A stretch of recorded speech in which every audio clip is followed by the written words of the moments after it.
talk about infrastructure. Seems to be the big deal. You hear the Biden administration calling for, let's ramp up supply, let's become an energy exporter. I believe the United States had already kind of hit that category in 2019. How easy is it to do that? Well, we have decades and decades of low-cost natural gas reserves here in the U.S., and we have all the expertise that we need. We have the capitalization that we need. So we really have, as an industry, we have everything we need to meet those demands.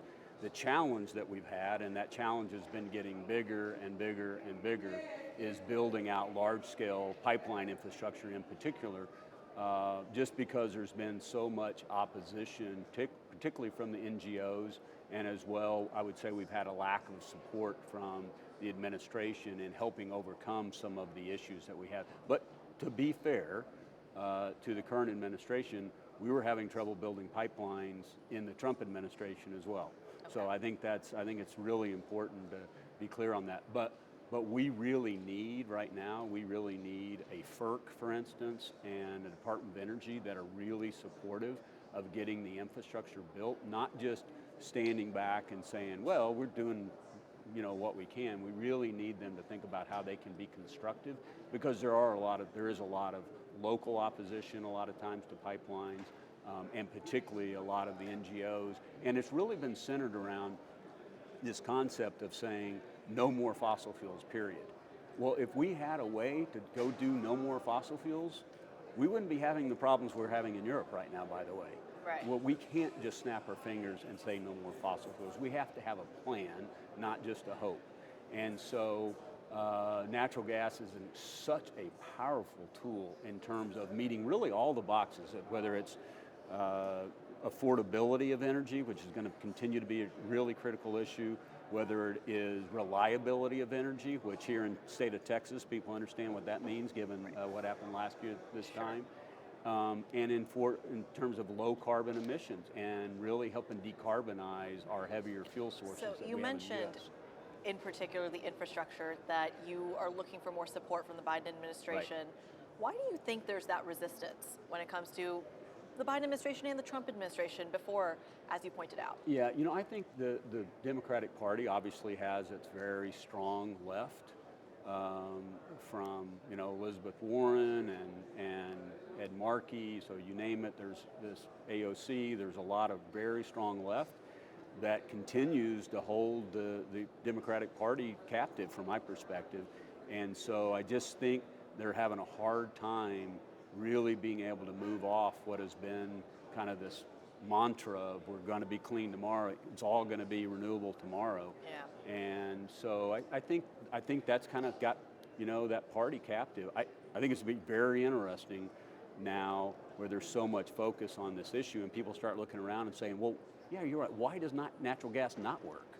Right. And why are we standing in the way of this? But we've got to get away from this no fossil fuels, all fossil fuels approach. We've got to say we need all energy sources, and the more that they can check those 4 boxes in terms of reliable, affordable, low carbon, and national security, right.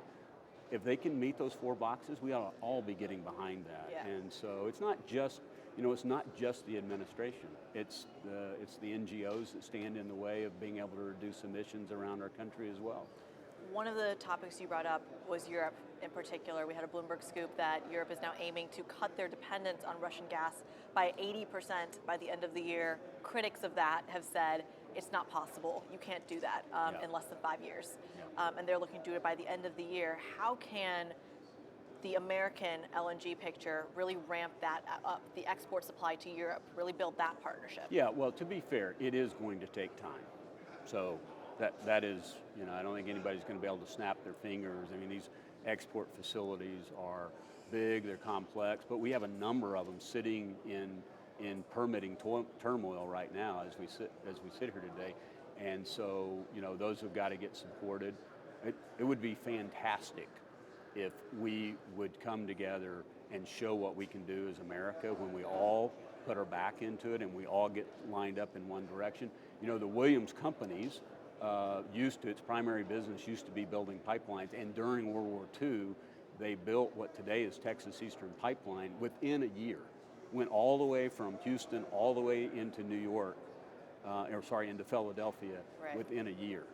And think about building a cross-country large diameter pipeline today within a year. You can't even get the paperwork filed within 3 years these days, much less Right. build it. And so we are very capable. You know, we've got great technology here. We've got great capital bases to build. The natural gas transmission grid here is second to none in the world, and we have the capabilities to build out the infrastructure and the LNG facilities, but the thing we've got to do is get out of our own way from a regulatory support standpoint. But it is going to take time. Right. Well, speaking of time, you said it took a year way back when. Right. How long will it take now? What's the timeline? You know, like I'm not the LNG facility expert. I think the fastest one's ever been built is 18 months.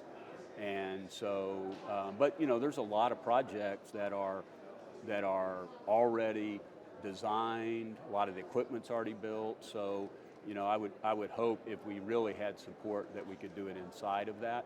But it's not going to be a whole lot quicker than that.